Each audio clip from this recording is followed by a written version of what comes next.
I said, hi, everybody. Hi. All right. I want you to imagine something if you could. I want you to imagine if you could. Think back, say, 10,000 years ago or so, thousands of years ago, with a bunch of tribes running around.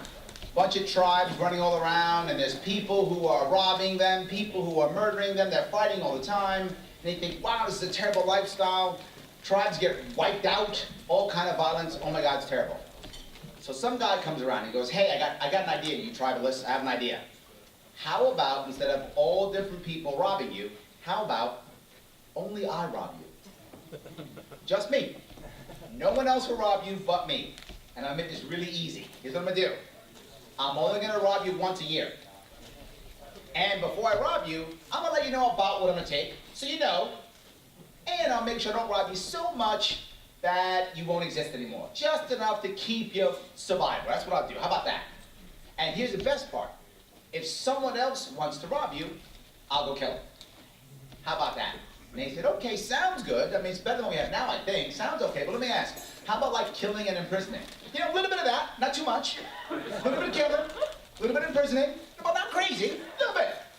And they went, that's actually better than what we got now, but I'm not sure. Let me wait, I don't know. And they kind of fought this. They said, by the way, what's your name? He said, my name's Monarchy. And they said, Monarchy. Let me think about that. Over time, even though they fought, most of the world eventually picked up some type of monarchy, some type of a rule of law like that for a monarch to saying, I'm the king and only I will rob you. But eventually, someone else came by and said, I got this idea. How about I give you some say in who robs you? Not just that, I'll give you a little bit of say on how much we rob you. And here's the best part. If the votes go right, you get to be the robber. Not too shabby, huh? And they said, wow, that sounds great. Well, who are you? He said, well, my name's Democracy. Oh, okay, well, that sounds better than what we have, but I don't know. I think I'm gonna wait a little bit. I'm not sure if I want to do that or not. I'm gonna wait a little bit, I don't know.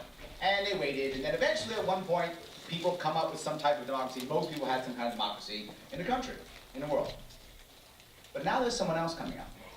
Someone else says, I got this idea. You ready? How about nobody robs you? My name's Libertarian. And everyone says, that sounds great, but I don't know, I kind of like what I got now. And they still are worried. Why do I say this story? Because we are, as some of you heard me say last night, we are really the tip of the spear. We are really the vanguard of this movement. It's a different way of thinking about government. It's the idea that government's job is not to enforce the king's will, nor to enforce the will of the majority, but instead to protect the individual from the king's will, or from the will of the majority. That is a different outlook that we have not had, and we've had thousands upon thousands of years of culture that have told us this is wrong.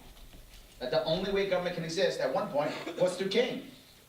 500 years ago, who would have ever thought you could even have democracy? Most people thought, no way, you can't have a country without a king, it's impossible.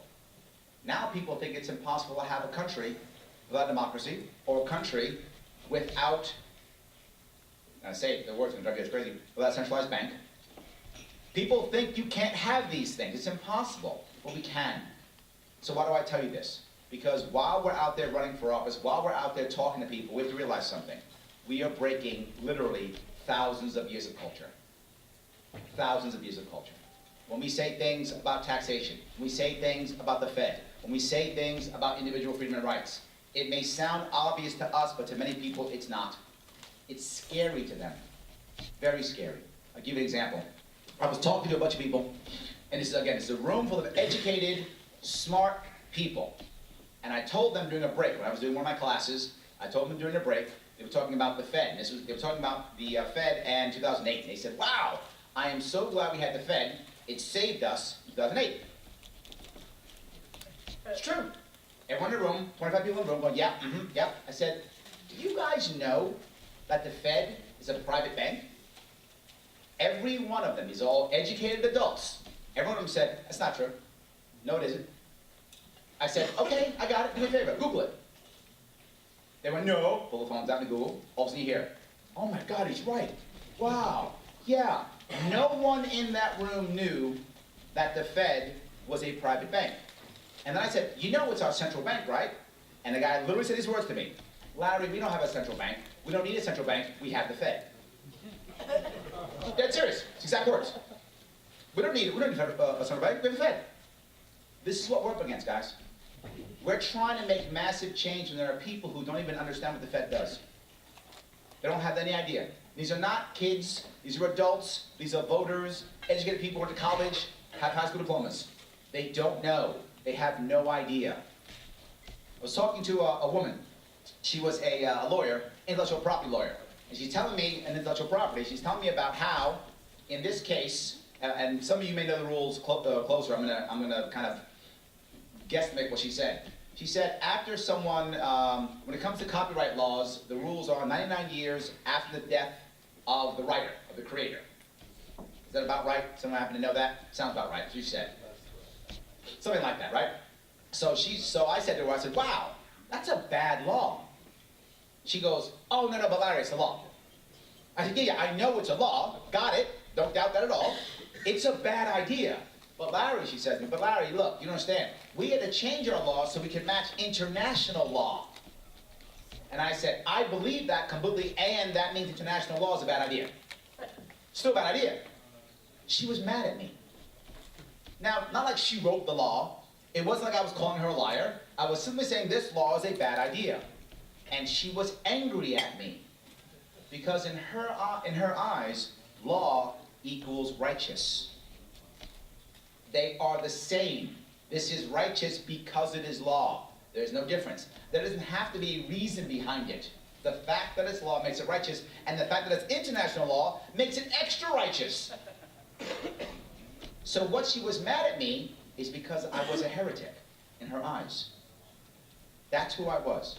All right, so, oh my God, this is terrible, we have no chance, right? No, not at all.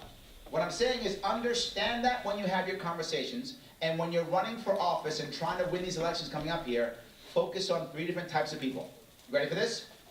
3 different types. Type number 1, there are a lot of people in this country who are Republicans and Democrats and who are unhappy. A lot of them are. Here's the problem we deal with those people. They're going to come to us only because they're unhappy with their party, not because they get us. And when they come to us, they're going to think, well, I can just make a Libertarian Party a cooler Democratic Party or a cooler Republican Party. That's what they're going to think. They're wrong, but they're going to believe that. And if they begin to believe that, here's what I need from you. Don't be angry. That's it. Don't let them, but don't be angry. Accept that they're coming here because they're upset, not because they agree with us necessarily or because they even understand us. But this is the perfect opportunity for us to talk to them, to have those conversations, to move them. But here's the hard part. Over half of them will go back. That's how it works. We're going to lose most of them. Most of the people who come to us because they just hate their party now are going to go back to their parties. That's why if you've noticed, when people poll, when we poll at 10%, we actually wind up getting 5%. We poll at 6, we get 3. It's because half of them in that room go, I'm really the old party. They turn the old party click. They don't go to us. So remember, when you go to those people, we're going to lose over half of them. That's okay, but don't focus on them. When they come to us, don't be angry, talk. There's a second type of person we can talk to, and that is someone who is a single issue voter. That is someone who cares about only one thing and one thing only and nothing else. One thing, and they will vote for us because of one single issue. An example might be something like deregulating their industry. Right? In New York State, the vaping industry is being regulated out of existence in New York State, and the vaping industry is fighting. The vaping industry will support us because we don't want regulation, period, to include their industry. So it totally matches with our platform completely, and it helps them out. They will support us because of that. When those people come to us, and they will, don't be angry when they still want to build a wall. Or be angry when they still think Social Security is the perfect thing that helps everybody. Don't be angry at them. All I'm saying is, again, don't be angry. Be happy they came to us. Support them on the issue that we connect. Have those conversations and draw them. Here's the best part. The single issue voter, the odds of them staying actually go up. Because they will actually get some results. They will get some support. They will get someone who will back them on their one issue. The odds of them turning to us are higher than the odds of the person who's just been at their party. So if you can find a single issue voter, someone who is really mad about one thing that aligns with our a platform, take them, talk to them, don't be angry, invite them, and don't be mad. You can talk to them and have conversations and show them why they're wrong. That's okay with a conversation, not with an argument, not with a debate. You can have those conversations. Focus on what we join together on. It's the third type. Anybody know what the largest voting bloc in the United States is? Those who don't vote. Those who don't vote. In my state, it's about 70% of eligible voters. 7-0. Huge. Huge. Why does that happen? Because centralized control makes local control inept, unnecessary, and useless. And if I can't change my centralized control, why bother? People just go what's called learned helplessness. They become helpless and they stop showing up. They just give up. Now here's the good thing about that. If we motivate these people to show up, they are our wave, right? No blue wave, instead gold rush. They are our gold rush. The people who are giving up, who don't care, who are only concerned about leaving their state, leaving their town, moving out, or just take whatever job they have, living day to day, and hoping that things will be better for their kids. Those people, they are our best chance of victory. If we can motivate them, we will win. It's already happened. You guys saw it. You watched in 2016. Bernie gave the left hope, and they came out. Trump gave the right hope, and they came out. Record people jumped up, youngsters came up because they thought if they were left or right, they had hope, and they came out in droves. If we can give these people hope of real change, we'll win. He used the word hope, Obama stole that. So we can't use the word hope, but we've got to give them hope, and they got to believe that we can give them actual change. Now, how do we do that? Well, here's the hard part. We have to be strong, but we have to be nice. Does that make sense? We have to be strong, but we have to be nice. We have to be bold, but we have to be polite. Now, people always think being hard means being mean. That's not true. Being nice means being weak. That's not true. And I'll give you two examples that I like tremendously. Gandhi and Martin Luther King Jr. I bring up MLK obviously because it's the 50th anniversary of his assassination this year. Someone who was tough as nails, stood up to the government, stood up to the police. Gandhi stood up to the British Empire. Now, whether you agree with MLK or Gandhi's politics, not the point here. Some of you I'm sure do, some of you I'm sure don't. Not the point. The point is, they were nice, didn't fight, weren't mean, stood up against powerful organizations, and won long-lasting change. That's what we have to do. We have to follow that model. Be strong, be bold, but be nice. Be polite and not violent, and we'll turn people. As long as we focus on those three groups of people, those who don't vote as our number one, those are people we can grab for sure. Single issue voters who link up with one part of our platform and who just 100% are so worried about that and nothing else. That's all they care about, is that one issue. And lastly, those people who are unhappy in their current party.